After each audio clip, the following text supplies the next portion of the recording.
Wal masalan hendaklah kita memberikan contoh. Zalika tauhid itu takriban kurang lebihnya ilal takriban untuk memudahkan ilal fahmi kepada pemahaman Allah yang lemah bil juzi dengan kelapa fi kusyratil ulya di dalam kulitnya yang paling luar.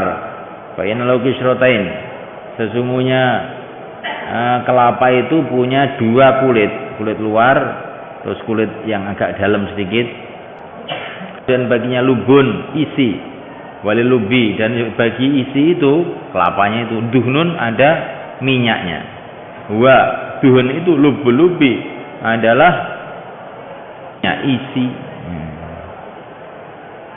Maka tingkatan yang pertama mana tauhid jadi tauhid ya yakul insan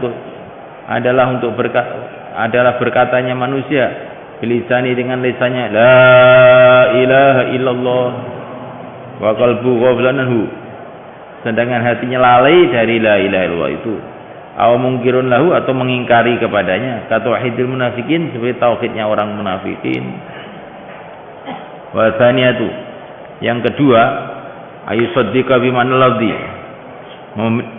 bahwa dia membenarkan dengan maknanya lafaz qalbuhu hatinya, ayu saddiqa membenarkan dengan maknanya lafaz qalbu hatinya, kama saddaqa sebagaimana telah membenarkan dengan maknanya lafaz itu umumul muslimin, umumnya orang Islam, bahwa itu qaulul awam, dia itu adalah etikadnya orang awam.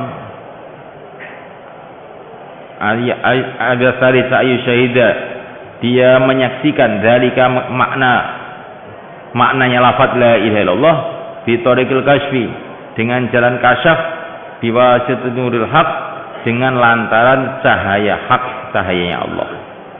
Wa huwa ayu syahidul fitul kasf maqamul muqarrabin, adalah makomnya orang-orang yang didekatkan kepada Allah. Wa dzalika, yang ketiga itu ayyaro, dengan dia itu melihat asya'an katsirah, perkara yang banyak, walakin yarahu, tapi dia melihat perkara yang banyak itu ngala kasritiha, dalam keadaan banyaknya dia lihat sodiratan keluar anil wahidil qahar, dari zat yang satu yang maha perkasa. Warabi'atu yang keempat alla yara, dia tidak melihat fil wujudi, dalam wujud, ila wahidan, kecuali yang satu, kepada Allah saja. Wahia ayat Allah ya Rabbil wujud ila wahidan musyahadus siddiqin, adalah musyahadahnya, pandangannya, musyahadah itu pandangan hati itu orang-orang siddiqin. Samihi, dan memberi nama yang keempatnya as-sufiyatu, para sufi, al-fana'a fit tauhid, dikasih nama fana' fit tauhid. Lianahu, karena orang itu min haitsu la yara illa wahidan, dari segi dia tidak melihat kecuali yang satu, fala yara nafsahu ayallah, maka dia tidak bisa melihat dirinya sendiri juga. Wa idza lam yara nafsahu, bila dia tidak bisa melihat dirinya sendiri, liqaunihi mustaghriqan fit tauhid, karena adanya dia tenggelam dalam tauhid, karena fi nafsi, dia itu sirna di dirinya sendiri, fi tauhidi, dalam tauhidnya. Di mana bukan makna bahwa dia itu fania, dia telah sirna an ru'yati nafsihi, dari melihat dirinya sendiri, wal khalqi, dan makhluk. Itu tingkatan tauhid menurut Imam Ghazali. Yang pertama kali itu mengucapkan la ilaha illallah dalam lalai. Tingkatan kedua mengucapkan la ilaha illallah dengan meyakini maknanya. Ini orang umum. Yang ketiga merasakan maknanya itu dengan nurul kasyaf, bukan dengan otak. Nurul kasyaf itu bukan dengan otak, karena ada hidayah dari Allah sehingga dia merasakan betul-betul begitu. Segala sesuatu itu dari Allah, walaupun banyak tapi sumbernya satu. Dengan nurul kasyaf, bukan dengan nurul akal. Kalau nurul akal ya semua kita yang ngaji dasuki ya tahu. Ini nurul kasyaf. Nurul kasyaf ki wis perasaan gak disengaja ngene ngono lho. Ini sudah bukan dipikirkan lagi, direnungi lagi. Ini yang membuat siapa, ini yang membuat siapa, ini yang membuat siapa, kesimpulannya semua yang membuat Allah. Itu kan namanya nurul akli. Nurul kasfi tidak begitu. Kasfi itu an hati. Terus ada lagi tingkatan yang keempat, yaitu dirasakan yang dilihat hanya Allah saja. Ini namanya fana. Hanya Allah saja. Karena fana namanya sirna. Namanya sirna itu bagaimana? Dia sudah tidak melihat makhluk semua, termasuk tidak bisa melihat dirinya sendiri. Hanya kalau orang sudah sampai tingkatan fana itu kadang-kadang yang ngomongnya ngelantur anal haq. Anal haq itu maksudnya gimana? Saya itu tidak ada, yang ada cuman al haq, cuman Allah, maksudnya begitu. Bukan anal haq itu dia merasa jadi Tuhan, itu bukan. Anal haq itu maksudnya rasanya ini. Sampai itu Abu Yazid Al-Bustami sering mengatakan anal haq. Anal haq itu maksudnya saya ini tidak ada. Loh, ada, maksudnya sudah tidak saya rasakan lagi, keberadaan diriku ini sudah tidak saya rasakan lagi. Orang fana itu seperti orang pakai kacamata itu loh. Dia sudah kacamatanya nyantol begini nih. Saya ini melihat kamu. Sebetulnya kan saya melihat kamu tuh lipat kaca loh.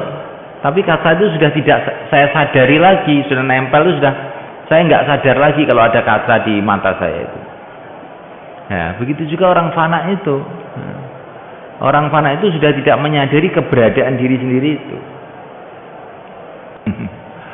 Tidak menyadari keberadaan diri sendiri.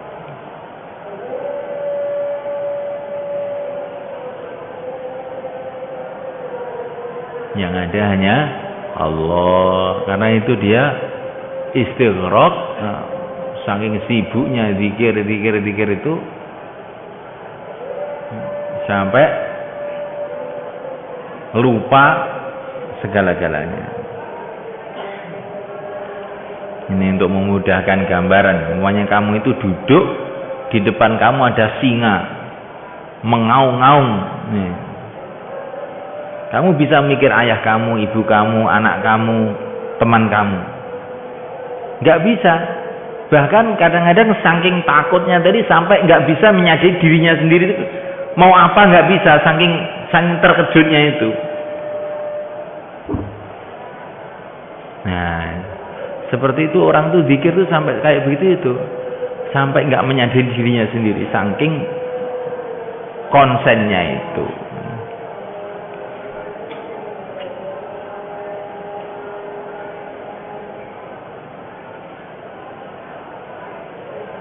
Tapi ini nanti kalau menurut orang torekot ini belum tingkat keempat, itu masih ada tingkatan lagi lebih tinggi lagi yang dikatakan Imam Ghazali, tauhid itu seperti lautan yang dalam itu. Itu belum selesai itu. Tauhid orang hanya merasakan Allah saja itu belum selesai, itu masih ada tingkatan lagi itu. Enggak ada habisnya itu. Tingkatan apa? Wah, itu nanti susah dibicarakan di sini. Ya.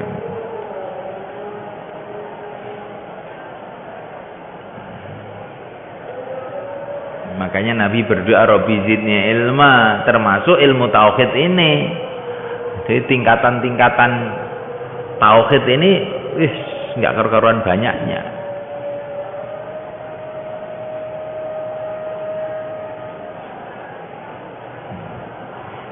Tapi Imam Ghazali ini biasanya selalu bercerita perkara itu yang bisa mudah diterima oleh akal gitu. Dan bukan beliau bercerita mengenai apa itu pengalaman-pengalaman beliau sendiri, itu jarang Imam Ghazali itu. Dia itu beliau ini membahas ilmu-ilmu yang setiap orang yang membaca itu orang itu jadi ngerti gitu. Imam Ghazali itu begitu. Kalau beliau ini bercerita mengenai pengalaman beliau sendiri, kita nggak akan paham. Nggak akan paham. Jangan kamu kira itu Imam Ghazali itu tingkatannya kuwi tok. Oh, nek Ghazali siji critane teko kono kuwi. Jane siji pahami Imam Ghazali kuwi gak nutut. Gak nutut. Lah Nabi aja masih minta tambahan loh. Sayyidul Anbiya minta tambahan kok. Kamu kira ngaji Ihya terus kilatan sebulan terus jadi Imam Ghazali. Ya ngaji Ihya ya sedapatnya. Ini kan kitab Ihya ini ditulis untuk umum oleh Imam Ghazali. Ini aja kita ini kadang-kadang nggak paham juga apa yang dimaksud.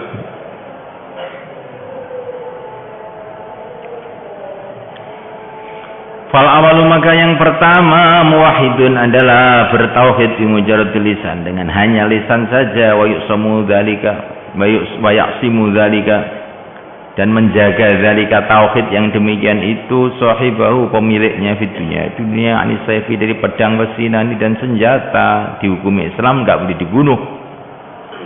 Wasani yang kedua muwahhidun bi ma'na mu'taqidun, dengan makna bahwa dia itu beretikat biqalbi dengan hatinya. Beretikat mafhumah lafzi, mafhumnya lafaz tauhid.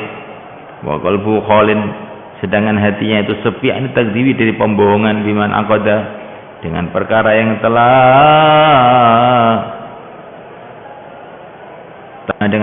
yang telah beretikat ngani atasnya qalbu hatinya. Wahwa tauhid yang kedua ini uqdatun adalah satu keyakinan alal qalbi atas hati, yang tidak ada di dalam uqdah itu insyirahun kelonggaran hati, wang fisahun dan yakni keluasan hati. Jadi yakin bahwa tidak ada Tuhan selain Allah, tidak ada yang berkuasa selain Allah. Dengan hati yakin, dengan lisan mengucapkan la ilaha illallah, tapi hatinya tidak ada insyirah, infisah. Kalau ada apa-apa sumpek, mudah ngamuk, macam-macam, bingung, ngusir tapangan opo. Nah, itu tidak ada insyirah dan infisah. Kalau orang itu tauhidnya lebih tinggi lagi, ada insyirah, infisah. Disembelih pun bisa tersenyum, mati pun bisa tertawa, gitu. Musibah pun bisa jadi manis. Itu tingkatan pertama. Dan itu bukan tingkatan terakhir. Kamu harus tak paham ini.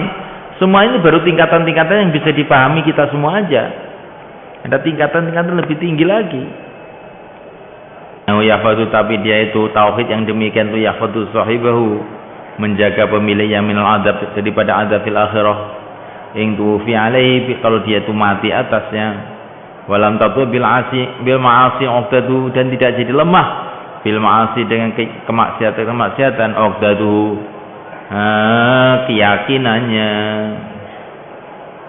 Wali adalah dan bagi keyakinan ini, keyakinan kepada tauhid kedua ini, khiyalun, ada usaha-usaha yuqsadu biha, yang dimaksud dia dengan usaha-usaha itu tad'ifu, melemahkan keyakinan itu, wa tahlilu, dan melepaskan kelemahan itu, melepaskan keyakinan itu, melemahkan dan melepaskan keyakinan itu. Itu sama yang usaha-usaha itu dikasih nama bid'atan, bid'ah. Walahu, dan bagi keyakinan ini khiyalun, ada usaha-usaha yuqsadu, yang disengaja dia dengan usaha-usaha itu daf'u khilatu tahlil, usaha-usaha menolak, usaha-usaha untuk melepas, wa tad'if, dan usaha untuk melemahkan, wa yuqsadu biha, dan dimaksud biha dengan usaha-usaha itu aydan juga ihkamu hadil uqdah, menguatkan keyakinan ini, wa syaddiha, yakni menguatkan keyakinan itu alal qalbi, atas hati, wa tusamma kalaman, dan dikasih nama ilmu kalam. Wal arifu bihi, orang yang tahu mengenai ilmu kalam, yusama mutakaliman, dikasih nama mutakalim, ahli ilmu kalam. Wa mutakalim itu fi muqabalatil mubtadi, adalah di dalam bandingannya mubtadi. Dulu maksudnya mutakalim daf'ul mubtadi adalah menolak mubtadi. An tahlili hadil uqdah, untuk melepaskan keyakinan ini angkulubil awam, dari hatinya orang awam. Wa qad yuhassul, dan kadangan dikhususkan al mutakalimu, mutakalim bismil wahid, dengan nama wahid, min haitsu anahu, dari segi bahwasanya mutakalim itu yahmi bi kalamihi, dia menjaga dengan ilmu kalamnya, mafhum ala tauhid, mafhumnya lafaz tauhid ala qulubil awam, atas hatinya orang awam, hatta la tanhala uqdaduhu, sehingga tidak lepas keyakinannya. Apa maksud Ghazali itu? Jadi tauhidnya orang awam yaitu keyakinan atas la ilaha illallah, tapi hatinya masih sumpek terus itu, tapi tidak ada infisah, tidak ada insyirah. Ini tauhidnya awam. Usaha-usaha untuk merusak tauhidnya awam ini namanya bid'ah. Nah, kamu harus tahu bid'ah yang dimaksud Imam Ghazali itu berbeda dengan bid'ah yang dimaksud oleh orang salafi. Ulama mutaqaddimin itu dulu kalau mengatakan bid'ah itu biasanya yang dimaksud yang kaitan dengan tauhid, yang kaitan dengan akidah, bukan kaitan dengan zikir jari, ziarah kubur dan sebagainya. Itu tuh bukan.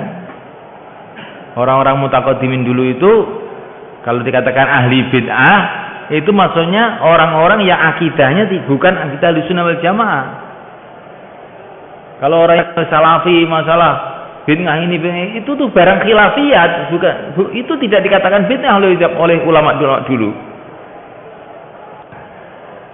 Kemudian ilmu kalam itu fungsinya adalah untuk menolak bid'ah itu, supaya akidah itu tetap lurus. Tapi menolak akidah, membentengi akidahnya siapa? Orang ahli ilmu kalam itu membentengi akidahnya orang awam. Jadi maksudnya Imam Ghazali itu ilmu kalam ini benteng untuk orang awam. Ini belum tingkatan yang tinggi. Maksudnya itu gitu loh, maksudnya itu. Supaya keyakinan kepada la ilaha illallah yang dimiliki orang awam itu tidak dirusak oleh ahli bid'ah. Itulah ilmu kalam. Nah, kan kebanyakan orang mengira bahwa ilmu kalam itu puncaknya tauhid toh. Bukan. Itu minimalnya tauhid, bukan puncaknya tauhid itu. Itu yang dimaksud Imam Ghazali ini, karena ini ilmu kalam itu di dalam tingkatan kedua tauhidul awam tadi itu. Nah, ilmu kalam itu ya puncaknya ya seperti yang kita baca dalam Dasuki itu, hanya Allah yang kuasa, hanya Allah. Tapi semua ini adalah kesimpulan akal, belum sampai kepada tingkatan nurul mukasyafah, rasa hati itu belum dibahas sama sekali. Dalam ilmu kalam tuh nggak ada cerita bagaimana orang tuh punya perasaan begini, perasaan itu belum, nggak dibahas. Cuman kesimpulan akal aja. Nah, kesimpulan akal itu adalah tingkatannya orang awam. Nah, jadi itu paham apa ide. Jadi tauhid kuwi. Tapi tauhid yang tingkat 3, tingkat keempat itu pun tidak bertentangan itu. Itu alih batanya munggah jadi lebih tinggi lagi. Bahkan seperti yang saya ceritakan tadi, tauhid yang keempat itu pun belum tuntas, nggak ada tuntasnya bahkan. Sebagaimana sifat Allah itu tidak ada batas, maka merasakan sifat Allah itu juga tidak ada batas. Maka la ilaha, tidak ada yang ilah, sifatnya ilah itu tidak ada batas. Illallah, nah, juga yang kita nafikan itu nggak ada batas, yang kita isbatkan juga tidak ada batas. Nah, jadi makanya ilmu mengenai la ilaha illallah itu sekarang rampungnya. Rasa yang dirasakan seseorang mengenai la ilaha illallah itu nggak ada selesainya. Makanya saya baru tenang saya banding kan dikira pertama kali Allah Allah, tapi kok puncak akhirnya dikira malah tahlil la ilaha illallah. Kan aneh toh. Mestinya itu la ilaha illallah ngepol kali Allah Allah kali ini Allah tok. Saya baru itu ngono gak malah dibalik. Tapi pemahamane La ilaha illallah sing akhir karo sing awal iki beda. Kabeh isim fi'il huruf, tapi sing ngaji Jurumiyah karo sing ngaji Ibnu Aqil beda ngono lho kan, beda-beda. Jadi kefahaman mengenai tauhid itu enggak ada batas. Subhanallah.